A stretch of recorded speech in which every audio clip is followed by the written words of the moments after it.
रात सबील लगी हुई है और के इलेक्ट्रिक के पोल पे आग लग गई है और ये आग नीचे तक भी आई हुई है और अब पेड़ पे लगना शुरू हो गई है मज़ीद।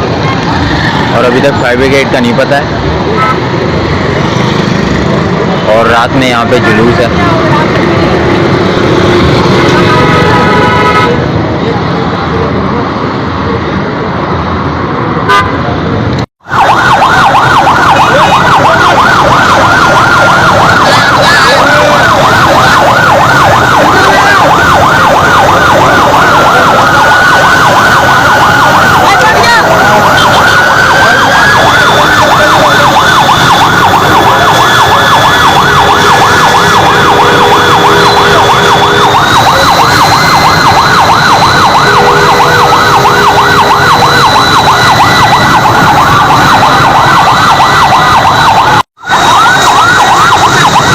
जो जला था अभी मौके पे पहुंच गए और आग बुझ गई है, माशाल्लाह कवर हो गया।